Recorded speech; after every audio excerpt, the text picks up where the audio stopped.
আমি কি করেছি তুমি কেটে ফেলবা বলে? কেন আলোচনা করবো কেন? আলোচনা করবো কেন? আমি কত বছর ধরে দুই দিকে লেবার, এ জমি আমার, এ জমি আমার। আমি কত সালের দলিল দেখাবো? কত সালের দলিল আমি দেখাবো?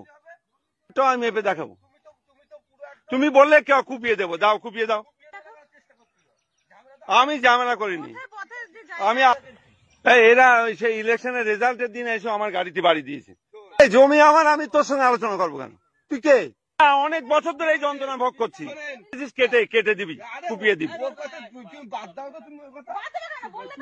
হ্যাঁ তুমি বলেছো বাদ দেবো কেন? তুমি বলছো কেটে নেবা? বাংলাদেশ পেয়েছো নাকি?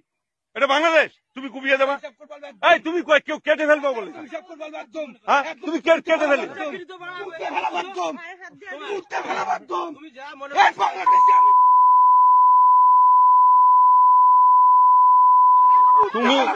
তুমি কেটে ফেলবে বলেছো তো? কেটে ফেলবে বলেছো? এই আমি কি করেছি তুমি কেটে ফেলবা বলে? হ্যাঁ হ্যাঁ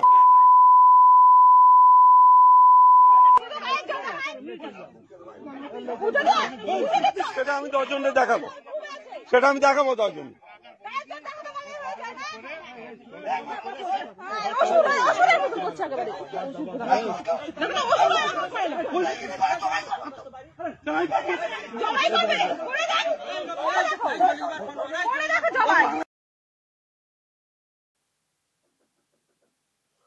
দর্শক, এই ভিডিও সোশ্যাল মিডিয়াতে ভাইরাল হয়েছে। আমি এক্স্যাক্টলি বলতে পারবো না যে কোন এলাকার ঘটনা এবং কবেকার ঘটনা, তবে সোশ্যাল মিডিয়াতে বলা হচ্ছে হাবড়া না হাওড়া বা কোন জায়গা সেটা কনফার্ম না। যারা চিনতে পারছেন এলাকা দেখে তারা কমেন্টে বলবেন এটা কোন এলাকার ঘটনা, কবেকার ঘটনা। কতগুলো বিষয় এখানে উঠে এসছে। একটা হচ্ছে যে জবাই করার কথা বলা হয়েছে, জবাই করে দেব, এটা মহিলাদের কাছ থেকে শুনলাম। জবাই করে দেবে, জবাই করে দেবে, তার মানে জবাই করার কথা হয়েছে। জায়গা দখলের একটা ব্যাপার, এদিক থেকে যার কথা শুনতে পাচ্ছি দেখতে পাচ্ছি না, তার বক্তব্য যে আমার জায়গা আর ওরা দখল করে নিচ্ছে, আমার জায়গা ওরা দখল করে নিচ্ছে। এটা মানে জায়গা জবরদখল, এটা একটা ম্যাটার। আর শেষ দিকে যে উত্তেজনাটা দেখলাম যেটা বাড়লো, এদিকের যিনি ছিলেন তিনি বলেন যে এটা কি বাংলাদেশ পেয়ে গেছো। ওতে বিরাট ক্ষিপ্ত হয়ে যান ওই যুবক। বাংলাদেশ বলা, মুসলমানদেরকে বাংলাদেশ বলা, পুঁততে ফেলবো এই কথাই শুনতে পাচ্ছি। তারপরে জবাইয়ের কথা তো নাকি বলা হয়েছে, ওই মহিলা বললেন। তো দর্শক, যে ভিডিও সামনে এসছে কিছু তো মানে মিউট করা আছে, মাঝখানে হয়তো আরো অনেক কথা, উল্টোপাল্টা কথা হয়তো এসছে, গালাগাল হয়তো এসছে বা কিছু, দেখছি যে মিউট করা আছে। মিউটটা আমরা করিনি, যে মানে ভিডিওটা যেখান থেকে ভাইরাল হয়েছে সেখান থেকে যারা করেছেন তারাই মিউট করে ছেড়েছেন। এখন এই মিউটের অংশে কি ছিল কে জানে। যদি আপনারা কেউ জানেন, মানে যদি অশ্লীল কোনো কথা হয় সেটাকে রেখে ঢেকে বলবেন, বা যদি অন্য কিছু ব্যাপার থেকে বলবেন কমেন্টে, যারা এলাকার লোক। দর্শক, যেটা বলতে চাই, এই ভিডিও সোশ্যাল মিডিয়াতে ভাইরাল হচ্ছে, এক কথায় বললে যেটা দাঁড়ায় যে মারাত্মক ভিডিও, খুবই ভাববার ভিডিও, এবং এই বাংলার ভবিষ্যৎ নিয়ে চিন্তা করার ভিডিও, চিন্তা ভাবনা মাথার মধ্যে আসার ভিডিও, এটা বলতে পারি। প্রিয় দর্শক, আমি শফিকুল ইসলাম এবং আপনারা দেখছেন আরামবাগ টিভি।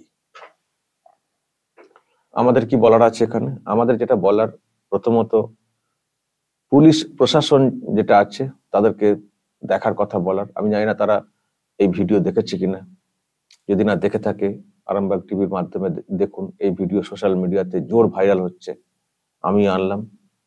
পুলিশ দেখুক, যে এলাকার ঘটনা আইডেন্টিফাই করুক, করে ওখানে গিয়ে জানুক কি মানে কি বিষয়টা হয়েছে, মানে জায়গা জমি জবরদখল যেটা বলা হচ্ছে তার কি ভিত্তি আছে না আছে সেটা দেখুক। পুলিশকে সবার আগে আমরা দেখতে বলবো। আমরা কখনো চাই না আরামবাগ টিভি অশান্তি বাড়ুক, অশান্তি বৃদ্ধি হোক, দাঙ্গা লাগুক, এটা আমরা কখনো চাই না। কিন্তু আমরা কখনো কখনো কিছু কিছু বিষয় সামনে আনি এই কারণে পুলিশের দৃষ্টি আকর্ষণ করার জন্য বা আরো অন্যান্য মানুষের দৃষ্টি আকর্ষণ করার জন্য, যাতে করে ঘটনার একটা বিহিত হয়, সমাপ্তি ঘটে, যাতে অশান্তিটা বৃদ্ধি হয়। এই ভিডিও আনলাম, তো পুলিশ দেখুক, যদি যদি ইতিমধ্যে দেখে থাকে তো ভালো, হয়তো আমার কাছে পরে এসছে ভিডিও, এটাও হতে পারে।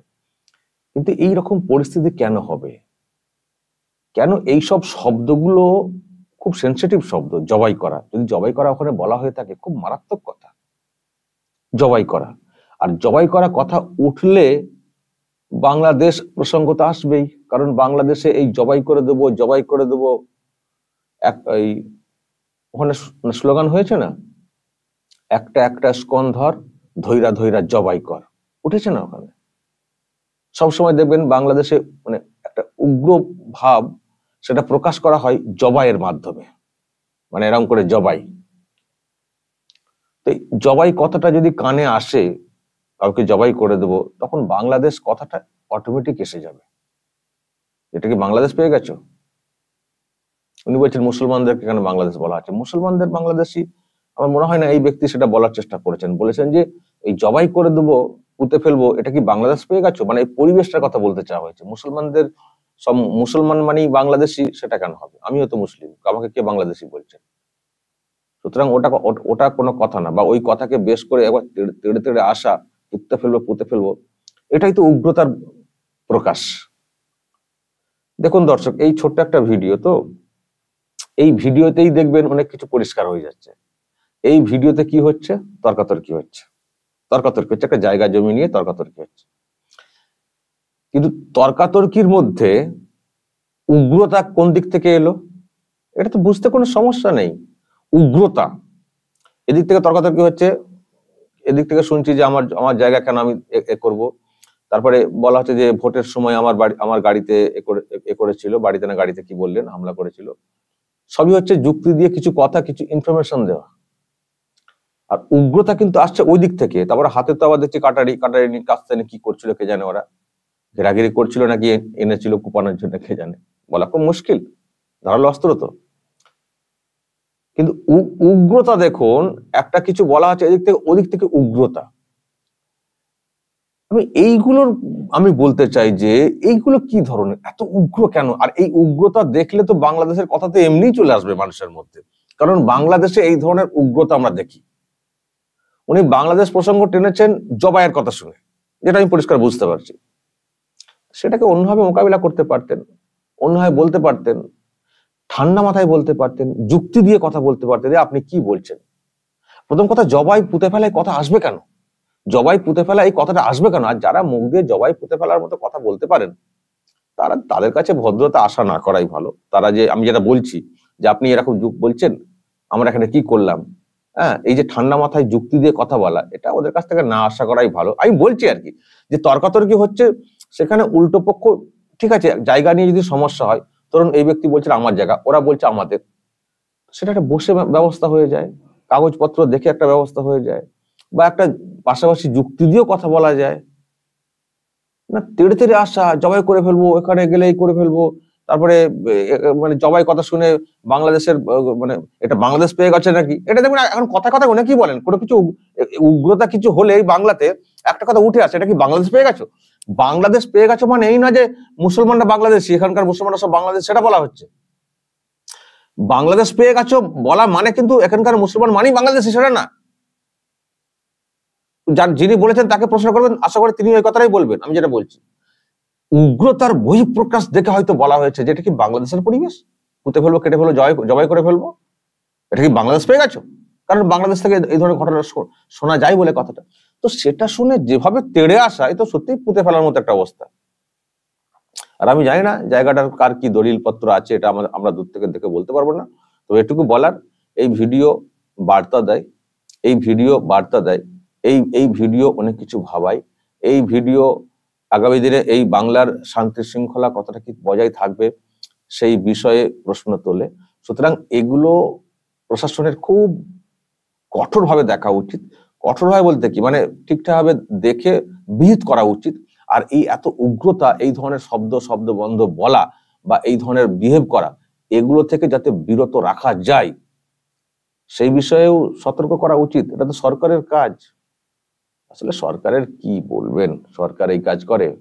সরকারের যিনি প্রধান তিনি কি বলেছেন বলুন তো কদিন আগে?